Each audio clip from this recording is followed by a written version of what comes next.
Beokola MK Team, c'est Ilyes, on se retrouve aujourd'hui pour une nouvelle vidéo, le débrief du combat entre Conor McGregor et Dustin Poirier. Je dois vous l'avouer, je ne m'attendais absolument pas à voir un tel résultat. On savait déjà que Dustin Poirier était l'un des meilleurs lightweights de l'UFC. Il a battu Eddie Alvarez, Justin Gaethje et Max Holloway à 2 reprises, mais cette victoire sur le Notorious va lui faire prendre une toute autre dimension.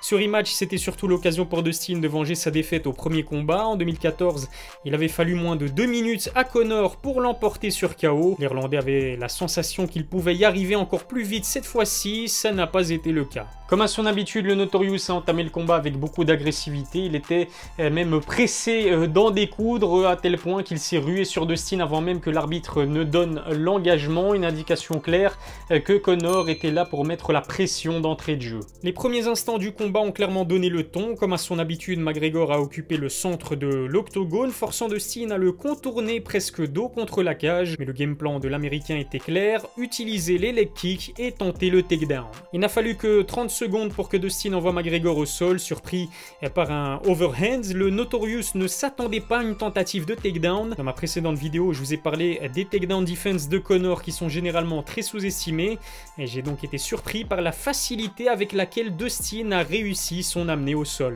Mais il faut dire aussi que McGregor s'est relevé très rapidement. Cela a donné lieu à une longue phase de clinch assez intéressante, je dois vous l'avouer. On a vu que le Notorious avait fait très mal à Cowboy avec ses épaules. Il a tenté de faire pareil à Dustin pour engager le combat en striking. J'ai quand même trouvé Conor McGregor plutôt bon dans ce premier round. Il s'est rapidement relevé de son takedown et s'est plutôt bien défendu au niveau de son grappling. Et puis on a eu la preuve que sa patte gauche et ses contres étaient toujours aussi redoutables. De son côté, Dustin Poirier va entamer ce combat très intelligemment. Ses intentions étaient assez claires, démolir la jambe d'appui de Conor et le fatiguer en phase de clinch et au sol.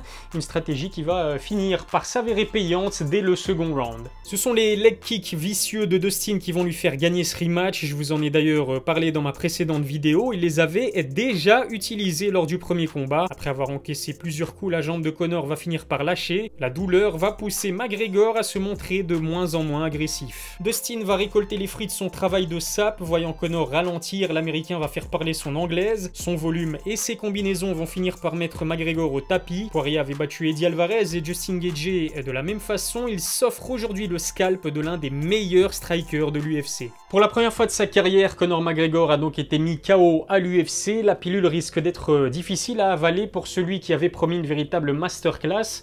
Alors en interview d'après-combat, il a indiqué que rien ne pouvait remplacer une activité dans un octogone, on ne peut que lui donner raison. Ces plus d'1 an d'inactivité ne lui avait pas posé de soucis face à Cowboy, mais face à l'un des meilleurs lightweights de l'organisation, ça a dû forcément peser dans la balance.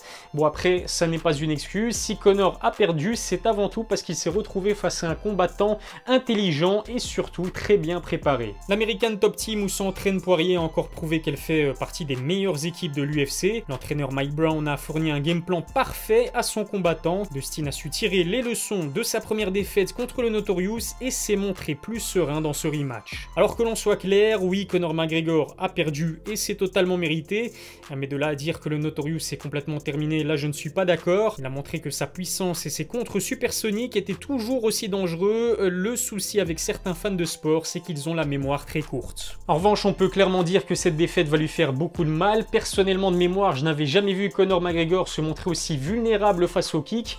Le fait qu'il se soit incliné sur KO, eh bien ça prouve aussi qu'il n'est pas intouchable debout. On s'en souvient, Khabib Diaz lui avait fait mal en striking, mais jusqu'à présent, personne ne s'était imposé face à lui autrement que sur soumission. En parlant du Dagestanais, le champion tout juste retraité a rapidement réagi à la défaite de son pire ennemi. Sur Twitter, il a reproché à Conor d'avoir lâché ses anciens sparring partners. Dana White a d'ailleurs révélé ce que Khabib lui avait dit à la fin de l'événement. Malheureusement, on n'est pas prêt de revoir un retour de l'aigle du Daghestan. Là où le bas blesse pour les fans de l'Irlandais, c'est qu'il avait promis un véritable festival contre Dustin Poirier. Selon ses dires, sa préparation était exceptionnelle et son cutting très bien négocié.